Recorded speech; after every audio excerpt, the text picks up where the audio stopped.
To listen ad-free, visit cinspod.co/subscribe. Starting at $2.99 a month, you'll also get access to our exclusive bonus content episodes when you join through Patreon or Apple subscriptions. Thanks for supporting the show.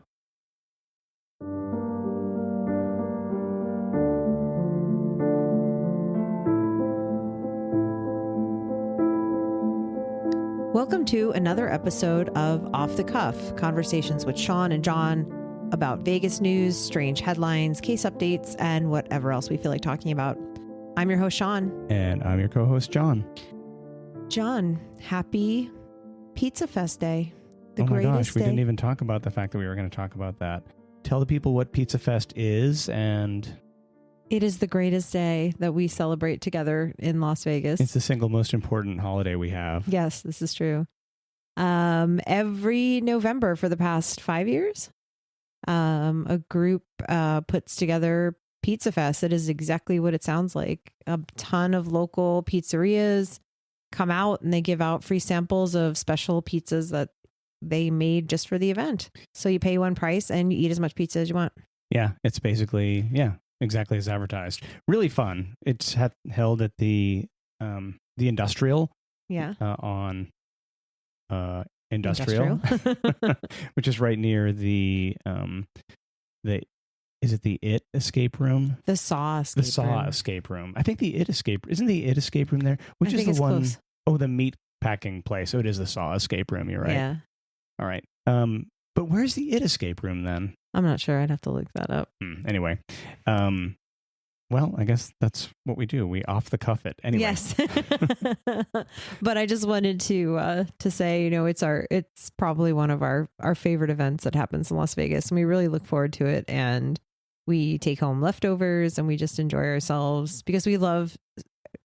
Vegas doesn't have a reputation. I don't think people know it as like this great pizza town. And definitely when I first moved here, it was not a great pizza town. And over time, we've gotten more and more really talented pizza chefs, and we just love it. Yeah, there's a few really great pizza places now. Yeah. And you can get New York pizza, you can get Detroit pizza, you can get Chicago pizza if that's your jam. You get anything you want. And it's really quite good here. And then folks for the event get really creative. And there was a couple people offering like a fall pizza with like butternut squash on it. Mm-hmm. So it's everything from like your classic Neapolitan to, vodka sauce pizza and pizza. We had one with apples on it this time. Yeah, it was really good. So Las Vegas Pizza Fest, if you're ever in town in November, or if you live here in town, check it out. It's definitely worth it. Yeah. So to start us off this week, just like we've been doing this entire season, we want to highlight a person that is reported missing from the Las Vegas area. This week, I want to talk about Patricia Lorraine Hassig. She was last seen when she was 57 years old. And the last contact her family had with her was a text message she sent them on October 31st, 2021, while she was here in Las Vegas.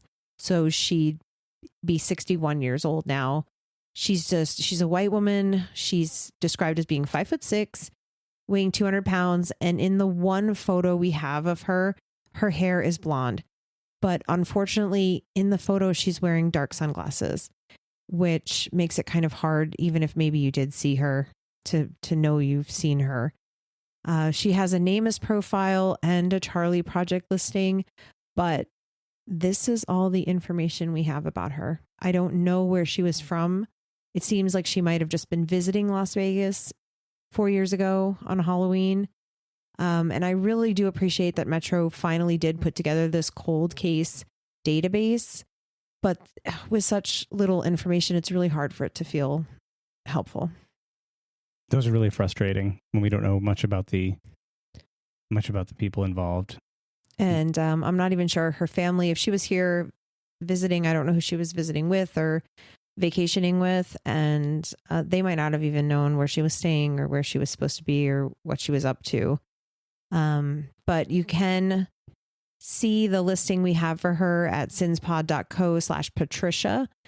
You'll be able to see her NamUs profile if you go to that URL. It's just a short link, cinspod.co/Patricia.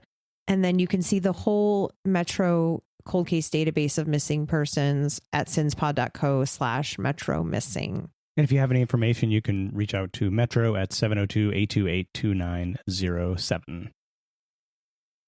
The next thing we are going to cover is an update to a case we covered, I don't know, a while ago in probably April or so, because that's when it happened. And it's the case of the death of a police dog named Marley, a canine, Marley.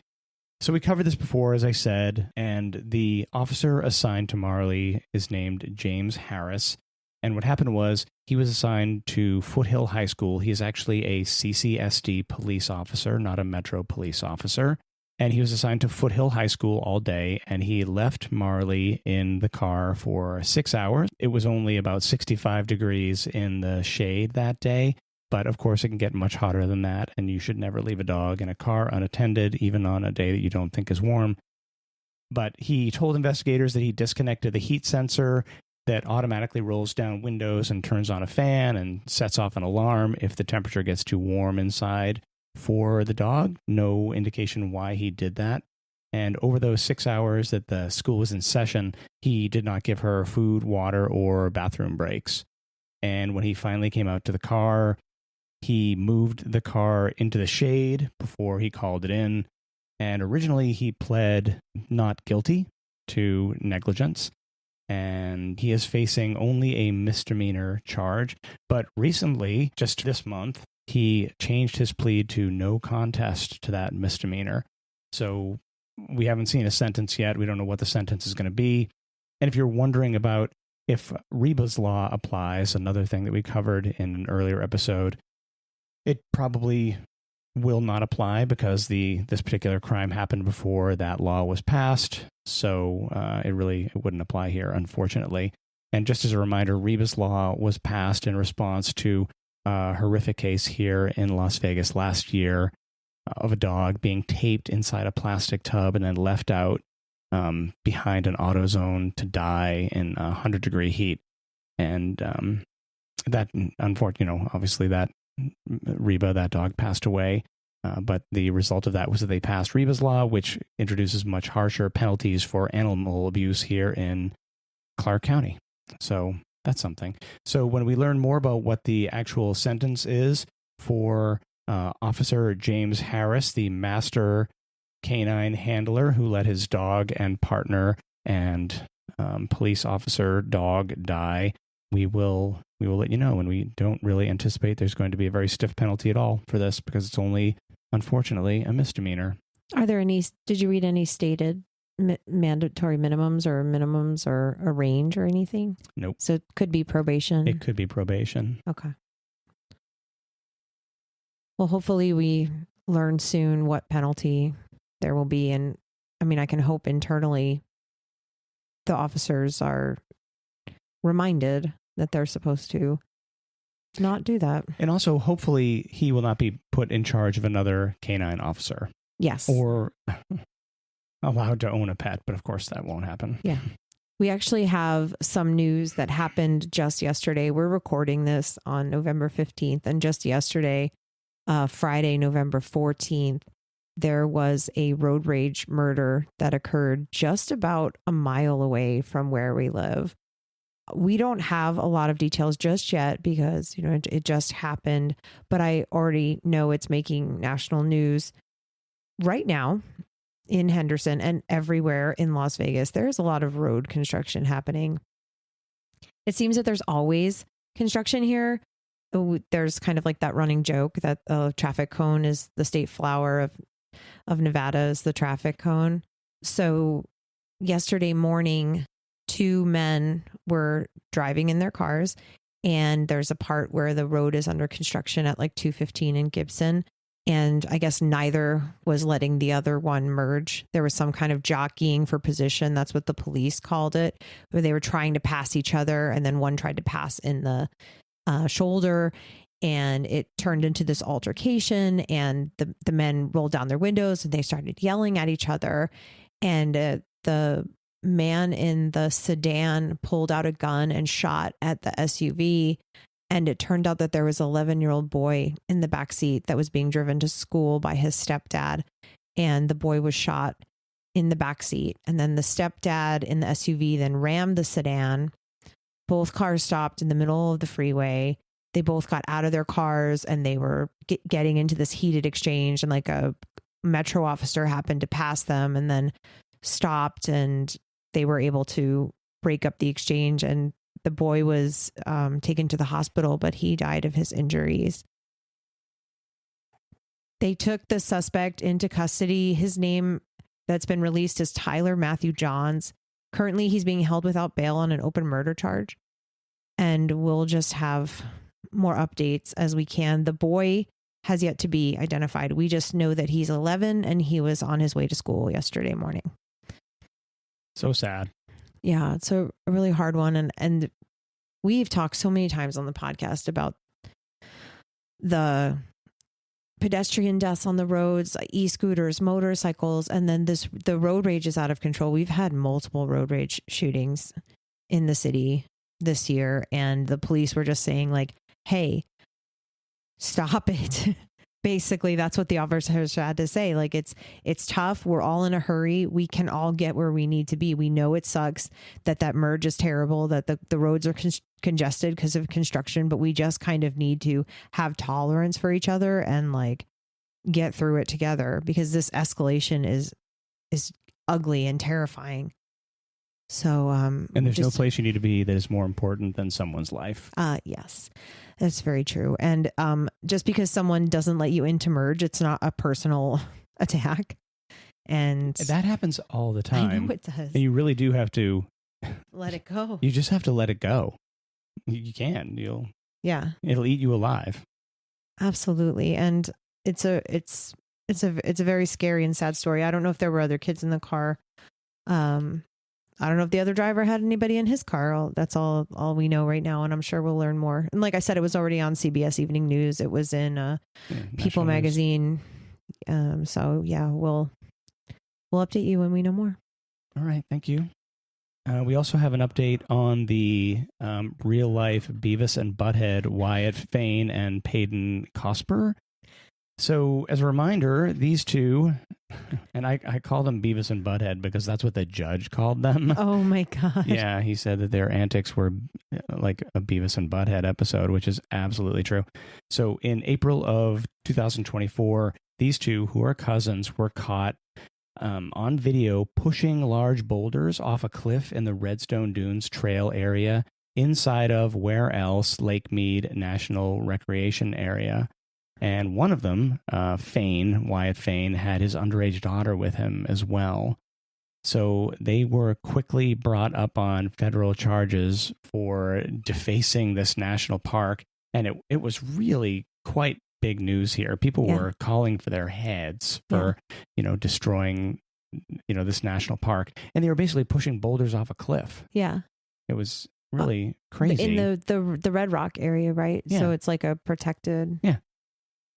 And recently, on November 14th, they were finally sentenced. Back in April, they were found guilty by a federal court. It was a federal crime. Yeah. And they were facing up to 10 years in jail oh my God. for this, which even at the time, I said that I thought was a little bit egregious. Yeah. But the judge agreed, and they were sentenced on November 14th. And they were sentenced to probation. The interesting thing is that one of them was already on probation, and now I guess he's on double probation. Ooh, double secret probation. So they're both on probation now, and they have to perform community service at national areas, areas like Lake Mead, Red Rock Canyon, Spring Mountain. And the judge said that he hopes that would help the men learn proper respect for public lands. Who knows if that will happen? But the judge did say that the crime caused a huge public outcry, but it did not involve a human victim, a weapon, or any injury. And I think that makes sense. Right, that's what you said when it happened. You were like, it shouldn't have happened, but like a human or an animal wasn't hurt by what they did. Thank goodness. Could have been, but... Yeah. This is something that can be a teachable moment. Yeah. Hopefully. For everyone. And it seems like from what these two were quoted as saying, and they both had public defenders, so they don't have any money. Right. that it seemed like it was a wake-up call for them, and hopefully they will, stay out of trouble. I feel like they said that right after it happened, right? That they didn't know it was against the rules to push the rocks off the cliff. I kind of get it, because I mean there are so many places where you go, like the beach or a lake, and people want to skip rocks, or people want to build what do they call those, the towers of rocks, like for marking trails and stuff. People touch and stuff all the time.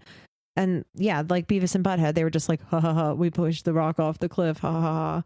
Just silly, destructive, non-productive behavior. Just ridiculousness. Yeah. And they were also fined $973. And so they are now on probation. So that's the update on that. So that the saga of the desecration of public lands here in Nevada has this long state nightmare has ended. Yes, which is really and great. Just another thing to keep in mind whenever you're visiting a national park, like it's for everyone. What do they say? Leave no trace, right? Yeah. Please leave. Please don't even put down cairns. Those are not good. You don't want to put those. We will kick them over if we see them. Yeah. So the thing they were found guilty of, the crime they were found guilty of, was depredation of U.S. property. Wow. Okay. Yeah. I guess it was U.S. property. Yeah. I mean, it's federal land. Yeah. So those rocks belong to Uncle Sam. Yep. Wild. All right. Next up, we have a couple of tech items. A couple of tech. These aren't really specifically crime related, but just a couple of things that I wanted to mention. Things that have come up over the past few months that kind of stuck out to me. The first is that there are a few companies now that are selling AirTag shoes, and they are marketed as shoes for your kids, like they're just kids sneakers. Yeah. And they have a little place in the sole where you can pull the sole out and put in an AirTag, and presumably not have your kid know it's there and that they're being tracked. So this is, for parents who, I mean, I don't think it's unreasonable to put an AirTag in your kid's bag or something. I mean, I find that pretty normal. If they don't have a phone, maybe you can if they're small them. And they can't yet say what their name or phone number is or who their mom is. Like if your kid were to get lost, right? Especially if your kid's like neurodivergent, or has a communication issue or something, I could see that you want to make sure you could find them if they're not where they're supposed to be. But it's weird though that you would be secretly monitoring them. Yeah. It would be for like the kid that you want to know where they are and they refuse to carry a phone, or so you stick this thing in their shoe secretly. That's the part that really kind of bothers me, because as a device, I've said before, I like the AirTag. I think it's great and useful. And I just don't see any problem with talking to your kid if they're old enough or can understand that you want them to be safe. And the other thing is, if they have a phone and they have an AirTag, the shoes don't change the way AirTags work. Right. So if the AirTag is traveling around with them all day and it's not their AirTag, they're going to start getting notifications on their phone that there's an AirTag following them. Right. And right. anyone's going to notice that. And if they're like out with friends, like if they go out to dinner with like a friend and his family, all of them are going to start getting notifications that there's an AirTag following them too. Whoever, or like the bus driver who drives your kid on the bus every day, probably. Yeah, that's true. I wonder if they get a ton of notifications of kids with AirTags in their bag. They might. They probably do. So what I thought a better thing was just to talk about it with your kid and then share the device with your kid so that they're not getting the notifications all the time. Mm-hmm. That's just my opinion. But I just found that to be a really weird thing. To be like, your kids will never know. I think that's what you said to me. You said something like, I just heard a commercial about it and it was like, do you wonder where your kids are? Do you want to secretly monitor them? One reason I would say it would be a good idea to do something like this is the case where, well, even this really, if your kid were to get kidnapped and like they lose their backpack, or the AirTag is really obvious in the backpack and the whatever, or like their phone is dumped. Yeah, right. Sure. Worst case scenario type stuff. You could potentially track them that way, but I feel like that's really kind of an edge case. And the thing is, if the people who grab your kid have an iPhone, they're going to know there's an AirTag following them around. Yeah, that's how they work. But so anyway, I don't think it's a great product. I don't think it's going to serve the purpose the way you think it is. Yeah, I guess because AirTags are like the size of quarters almost, like they could be swallowed. So that's why I was only thinking like for little kids, Like if you have a concern about a small child who isn't trusted with a phone yet and, could leave a backpack. That's true. Like, that's valid, I guess. Yeah. Like, and that way they can't get it, mess with it, lose it. Like it's always with them. Eat it. Yeah. Choke on it. So I guess, but we first heard about a parent putting a air tag in a kid's shoe. That was like one of our first Tech Corner episode where, I think it was a mom wanted to monitor what was going on when the kid was with the ex. So she hid the air tag in the shoe so she could keep tabs on her kid. And I'm not saying that there's not parents out there that have valid concerns when their kid goes with the other parent, because most of the time when kids are kidnapped, it's by a non-custodial parent. Right. But we've just been talking about that the whole time we've been doing the podcast. Like these monitoring devices, they have good uses and they can be weaponized, and somebody could, track you that way. We're going to talk about another product that could be weaponized in just a little bit. Oh, okay. It's funny you say that. Little teaser. Yeah. Are we going to talk about that in the overtime or in the swing shift? Or are we going to talk? Oh, we're going to talk about it in this episode. We'll talk about it in this episode. But that's a good reminder that we do have this week. We have 3 other topics that we save and hold for the bonus episode. Oh my gosh, what are they? No, we won't even. Should we not tell them? Oh, we could tell them. Okay, we'll tell you what the topics are. But if you want to hear them, you have to subscribe go to the. These are special just for our subscribers. That's right. Adva Lavi, she is wanted by the LAPD for using dating apps to rob older men. Illinois Governor J.B. Pritzker won some money here in Las Vegas. And we're going to talk about the Kristen Bell and Dax Shepard anniversary post that caused a lot of controversy online. So those are our 3. Incident. We say that again? Not the yoga incident. Oh, not the yoga incident, which was different. We might talk about that too, though. All right. So stay tuned for that. So then the second thing I want to talk about was this just happened like yesterday, November 14th. So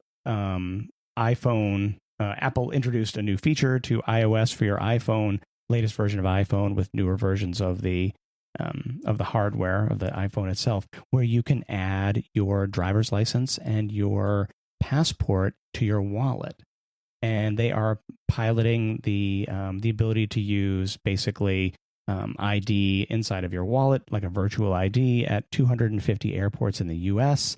You can't use them for international travel yet, but basically, if there's a point where you have to present your passport or you want to present your ID and you don't maybe have a real ID license yet, you can present it electronically on your iPhone now, and it will be valid at US, or at least 250 US airports, and they're expanding that number, just like they did with Apple Pay. Like it'll start in a smaller set of airports, and then it'll expand.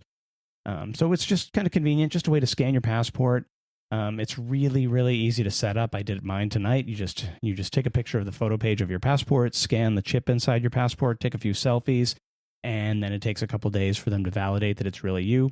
And then you can present your passport electronically. So the feds are cool with this? They think this is... Apple's working with the federal government and TSA. Oh, neat. So it's official.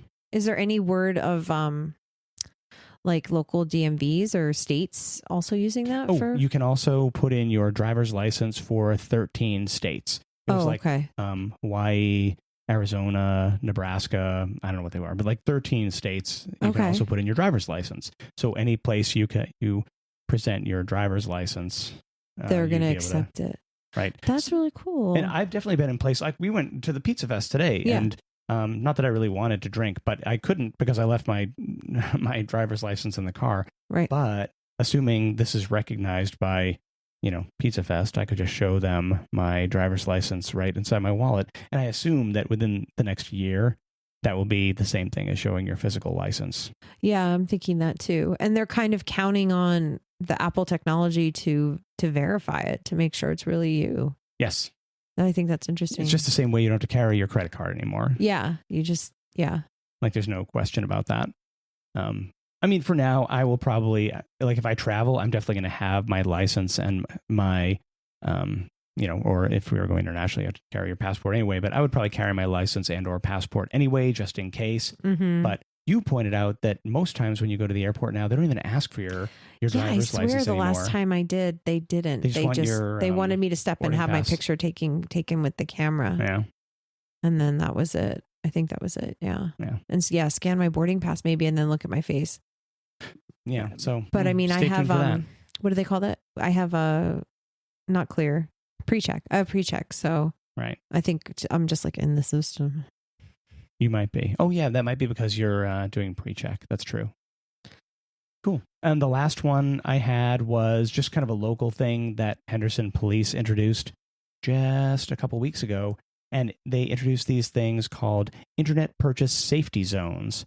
So at 2 locations of police stations here in Henderson on Green Valley Parkway and on Sunset, you can go there between 8 and 4 and perform your internet purchase exchanges at a place that is supervised and a safe place to exchange goods and money or whatever. Like I've sold things on Facebook Marketplace, bought things on Facebook Marketplace, and I usually just meet at the gym down the street. Mm-hmm. But this is a better option. Yeah. Go to the police station, sit under the... It's open 24 hours? It's open 8 to 4. Oh.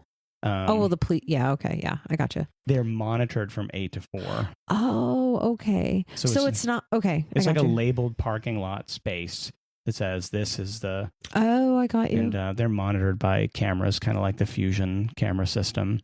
And it's just a safe place to, sell your old... Yeah. So because you're probably going to give your buyer or your seller cash. Yep. So you're going to have cash on you. You don't want to get jumped, mugged, ripped off. Yep. You don't want to have your stuff stolen. And that's a really common thing to be concerned about. I mean, yeah, you don't want people coming to your house. Right. You don't want to go to somebody's house. Yeah. Mm-mm. I've seen movies. I'm not doing that. I do. And this is important, especially with the holidays, I think, because that's probably when, people are doing the most shopping probably over the next 2 months, give or take. Yep. So if you're here in town, you could do that between 8 and 4 at the North Police Station on Sunset and the West Police Station on Green Valley Parkway. Awesome. That's really good. That's really interesting that they did that, but I think it's really smart. Thank you. All right. The last thing we have to talk about today, you mentioned this to me, and then I was like, I don't really know enough about this technology to talk about it, so let me look it up. So this next and last story we have today also has to do with technology. It has to do with the Meta glasses, the ones that look like Ray-Bans, or are Ray-Bans, I should say. And I've seen ads for them all over. A-listers are doing ads for these Ray-Ban Meta glasses. I hate calling it Meta, but the company behind Facebook, they developed these AI glasses. They look just like regular glasses. They have transition lenses in them, so they can be like sunglasses, or they look clear like regular glasses. But with them, it's like a screen on your eyeball. You can read your text. You can talk to Siri with them, and they come with what they call a neuroband. It looks like a watch band that you wear on your wrist. And I guess I would compare it to like a mouse. So you don't have to say commands out loud necessarily to the glasses to make them work, to make them send a text message or make a FaceTime call. You can just move your hand and use gestures to scroll or click in the glasses display. Obviously, I've never tried them. They look kind of fun, something interesting and different, but also something you'd really need to get used to. I don't know how you see that on your eye. I don't know how they work for people who wear glasses all the time, like me. You can get them with a prescription. Oh, wow. I didn't realize that. Yeah. Those are probably really expensive because they start at $7.99 to begin with anyway. $799 American dollars. And honestly, as a technology, it seems pretty cool to me. Yeah, it has like a built-in camera. So the example I saw online is like you look at something and you can ask Siri, like, what is this? And she'll be like, those are tomatoes. And then she can be like, you can use them in a recipe and like give you the recipe for, the salsa that you can make with these tomatoes. And then they also take pictures and they also film. So there's a camera built into the frame of the glasses. And similar like to your iPhone, I'm not as familiar with Android, when your camera is on, there's like a light indicator, at least on mine. What do I have? A iPhone 15. There's a light. So you know your camera's on or your microphone's on, the light's on. So the camera frames also have a light. So you know you're being filmed, or the light is on, almost like a flash. I think you compared it to a flash. But then I don't want to give away the story. Do you want to say the reason why you told me about these glasses? Well, the reason it came up is because anything that can be weaponized will be weaponized immediately. So to me, the fact that it can take pictures is not really the most interesting thing. You can take pictures, you can take video. I guess like on the website, they have a picture of like a guy cycling, taking a video while almost he's cycling. Like a GoPro. Yeah, like exactly like a GoPro. You're skiing, you can take a video like that. Super cool. Yeah, it is neat. They have a little heads up display so you can see, you can make video calls in there and you can see like a little screen. It's really kind of cool. And I imagine this is probably where the head worn computing will be going eventually. But the problem is that people are using them in not so great ways, like to surreptitiously record people. So they have that light, they have like the flash, right? So what people are doing is looking for ways to circumvent the flash turning on so that they can like take pictures of people, like, I don't know, on the subway or, whatever it is. And even worse, there have been instances of people going in for massages and requesting like sex acts and recording the reaction. I think both allegedly recording actual sex acts and also recording people like quoting prices and things like that. Oh, so you compared it to like spy technology, like something James Bond would own. Like you go into the museum and you can like look around and see where all the security cameras are or whatever, where, without. If James Bond were a creeper, then yes. So people are wearing these and going into seemingly consensual spaces with other people, but these people don't know they're being filmed. Right. So, and the other thing is, so people will say like, oh, the light's on and that means you're being filmed. Well, I mean, not everybody knows what these things are. Right. You didn't know what they were. I don't know that I would notice if somebody was wearing them. And we found a great article talking about the fact that, Meta's take on this was basically people are responsible for following the law and whether or not they're wearing Ray-Ban Metas. Like, okay. Right. I guess. But, I have seen it pointed out that if you have a device that is capable of doing a specific thing, like a thing that looks like another thing, if you have a nanny camera built inside of a teddy bear, you know what, like we all know what that's for, even if on the website it says not for surreptitiously recording people. And someone used the example of a like a novelty tie that has a hidden bladder that holds liquids.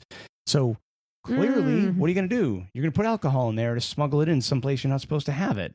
But it doesn't really matter if the manufacturer says you shouldn't put alcohol in here. And like we all know. Everybody knows what it's for. Yeah. So it's a big problem. And I don't know how they're going to... I think Meta is doing an okay job. Like if the light is covered or the light is deactivated, then the camera stops working. I think that's a recent enhancement. So that's good. But I mean, it's like an arms race. These things. Yeah. You said that right now you can buy a mod for the glasses. Yeah. So the light doesn't turn on, but it's only $60. Yeah. So just be aware, I guess. Almost like everything we share. It's more for your own information. I wish we had a better solution, but. And definitely there have been stories about like people going into gyms and then like being asked to leave. They're like, either take the glasses off or leave. Yeah. I don't have a problem with that. I just don't think it's the right thing for public spaces, personally. Yeah. And my concern about it is, like it's pretty obvious when someone's not paying attention if their phone is out and in their face. But I was like calling out people who will probably, I don't know, be wearing them in meetings and actually like scrolling Instagram instead of paying attention, or going, like going to someplace you think is boring, like, I don't know, a lecture or church or your kid's recital. And instead of paying attention, you're watching that. I think it's obvious when someone's not paying attention and they're using their phone, but I think that's is the like only valid use for these things. There's a whole, like you said, like what else are they designed to do? What else is the purpose of it? Because what else would it be? And that makes me nervous for people driving. That makes me nervous for people biking, skiing, all that stuff. Like, that's true. If you're scrolling your feed while you're biking, that's probably not a great thing. We just keep inventing more and more ways to distract ourselves. Yeah. Like it's bizarre. It is. So those are the items we had for you today. We have 3 more, of course, which we're going to cover in just a minute when we start recording our Swing Shift episode. So head over to cinspod.co/subscribe and you can listen to that as well. And we have another case for you next week. But until then, we'll remind you what happens here happens everywhere.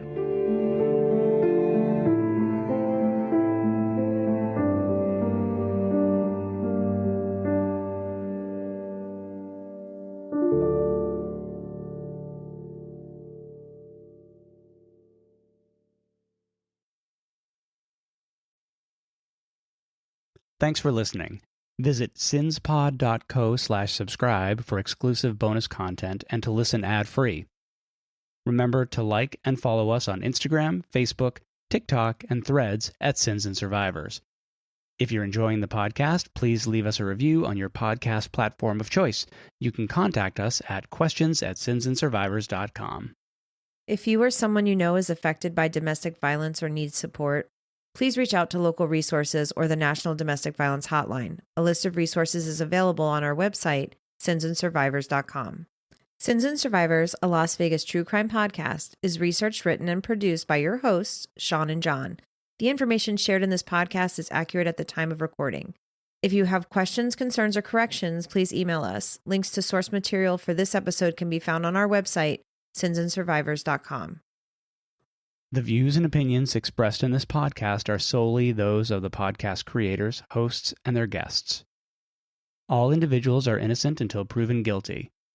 This content does not constitute legal advice. Listeners are encouraged to consult with legal professionals for guidance.